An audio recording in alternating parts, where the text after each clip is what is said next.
We've all been there. You have to back up that camper into a dark camping spot and you can't see anything around it. You drive up to your dark camper and you can't see the way to the front door because it's so dark. Or you have to go and dump the tanks in the middle of the night and there's no light on that side. We're going to show you how we fix that problem, and we do it with the convenience of a remote control. Stay tuned.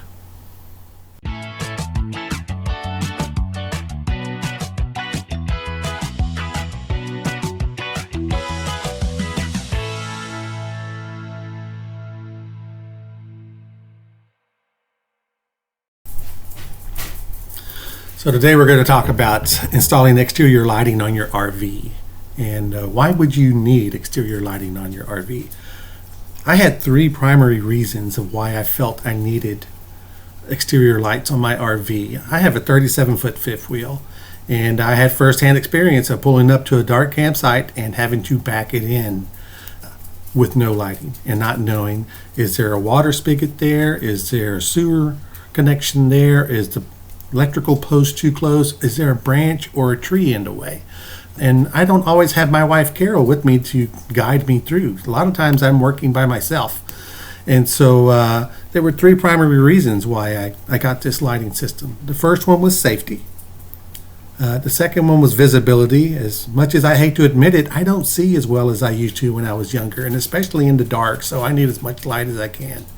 And then there's convenience. The convenience of having a remote control lighting system. So when I pull up to the spot, I can hit the button on the remote control and all my lights turn on and I can see around my camper in every direction. I know if something's close or if I'm going to run over it. And there's a fourth one I guess you can consider, and that's the cool factor. Let's face it, if you have remote control lighting on your camper, that's a pretty cool thing, and it catches a lot of attention. And it's been a lot of conversation starters for me and my RV, having remote control lighting on there. Now, I chose remote control lighting on my RV because I felt that was a good option for me. One of the things I've always thought about, and I'm pretty sure a lot of RVers feel the same way, is that if you're going to buy something for your RV, it needs to be multifunction. It can't just be single use. Now, yes, you can wire all these lights into your reverse wire, and when you hit reverse, all of your lights will light up around your camper and you can see what you're doing, but that's all you'll be able to use it for. By having the remote control option, I can do that from the convenience of my vehicle. When I pull in late at night, I can hit the remote control and I can turn on my lights and I can see and light my way up to the front door. I can make sure that there's nothing or no one around my RV before I even exit my vehicle to walk towards my front door. So that makes it safe as well. Not to mention, when I'm outside barbecuing, or if I have to get up in the middle of the night and drain the tanks because I forgot to do it, I have a light RV, so I can see what I'm doing out there in the middle of the night. And I'm lighting up my path, which is the most important. I'm not putting the lights up towards my eyes. The lights face downward towards the ground, so I'm lighting up the ground and I can see where I'm walking. And that's a very important thing as you get older and your visibility is not as good as it was when you were younger.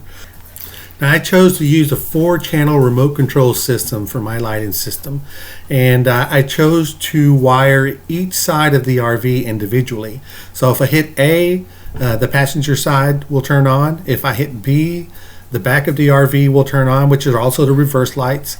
And if I hit C, the driver's side, which is where my sewer and water connections are.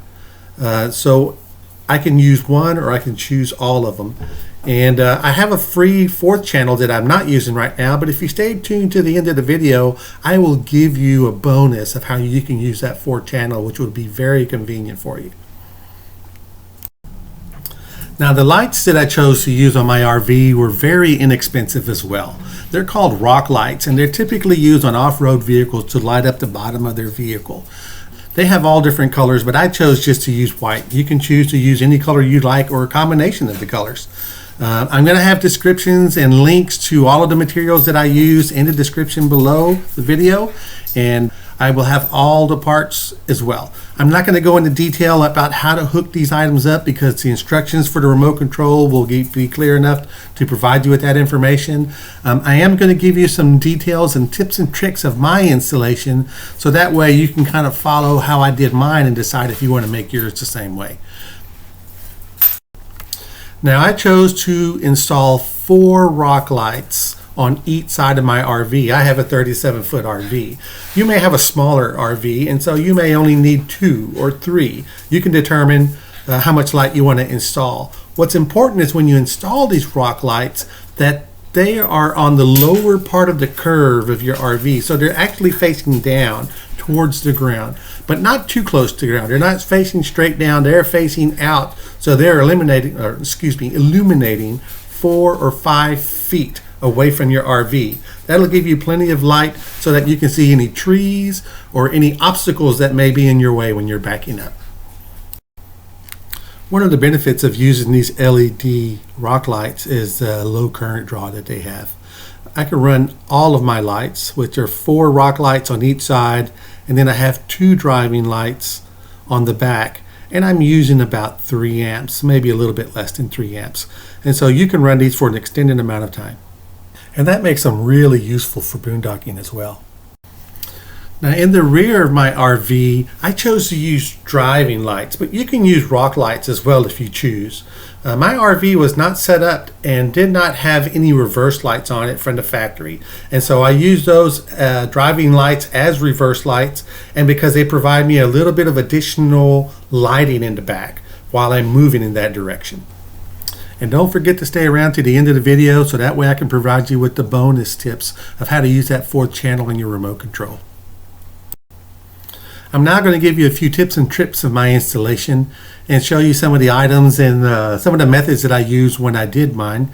I used split loom tubing throughout all of the wiring because it's protected from the elements and there won't be any issues. I also used shrink wrap terminals and wrapped it with the electrical tape to give it a good watertight seal so I wouldn't have any issues with water and the connections. The lenses have no white or clear lens. That means I had no backup light to begin with. I noticed that when I saw that the reverse light wire was clipped off in the junction box of the trailer plug. So what I've done in order to facilitate and assist me in parking in dark, I've installed these 2 driving lights on the rear bumper of the 5th wheel. And you'll see that on the installation, I've used split loom tubing because the wiring is exposed and we don't want it to be damaged by the elements. Here's the other one. You'll see that I use strain reliefs to attach that to my bumper. Now I do want to clarify that I don't use our bumper for sewer hose storage, which is why I chose to mount the lights on the bumper.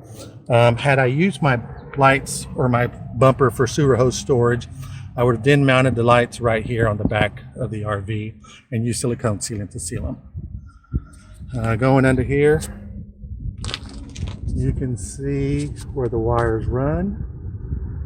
I've used nylon tie wraps, zip ties, and I've also used strain relief for the cabling. You can see that the split loom tubing goes from a small one into a larger one. That's when I have additional wiring taking place. The second wire from the second light comes in there. Now here I am under the rear corner of the 5th wheel or the camper, and you'll see this is my side parking light, or at least one of them. I have 4 on each side of the camper. This is the pigtail that hangs out from that LED parking light. Now that LED parking light is actually a rock light, which is what they call it. And typically people will mount those beneath their vehicles. They do have multicolors. I chose white for my application. I didn't need any other additional colors to go along with it. Now if you look down here, this is that split loom tubing that came out that goes into the thicker tubing. This wire is going to connect to this secondary set of wire right here, which is a heavier gauge. And these are going to connect into all the lights along down the side of the camper.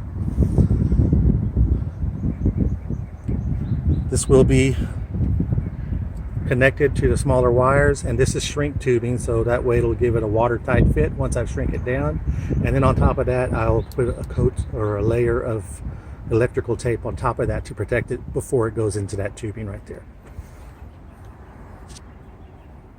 Now, there's the back side of my light. You'll see that it's completely wrapped in split loom tubing now. And I made a nice clean transition into to the main tubing here. I'm going to wrap that with duct tape, or I'm sorry, with electrical tape, just so that it stays and it's going to be nice and secure. And then we're going to start moving down the frame. I'm going to actually run the cable right inside the lip of the frame here. I'll be drilling holes to table tie it, so that way it's secure. We're going to move on down to the next light, which is in the slide. Now this next light happens to sit right in the middle of the slide, and currently the slide is extended, as I am residing in the camper at the time. And so I'm going to show you how we wire this one up, so that way it does not interfere with the movement of the slide, and we still have good quality, dependable lighting. Here we are underneath the fifth wheel slide. This is where the entrance of my rock light or my cable is, the lighting. Right here you're going to see there's a rubber band, and that's where all the split loom tubing and all the wiring that comes from the slide is factory wired. And so what we are going to do, so that way our new wiring doesn't interfere with the operation of the slide, is we are going to take our split loom tubing and we are going to run it along these cables and attach it to those cables, and that way we'll be able to run it down our frame lip right there. So I promised you earlier in the video that I would provide you with a bonus tip, and that would be how to utilize that fourth channel of the remote control. I haven't done this yet, but what I plan on doing is installing 2 rock lights underneath the front cap of the fifth wheel on the flat part that goes over the pickup bed when it's connected. It would serve 2 choices. Remember, multifunction is what we want, multi-use. So when the fifth wheel is stationary and not connected, you would be lighting up the front area of your RV.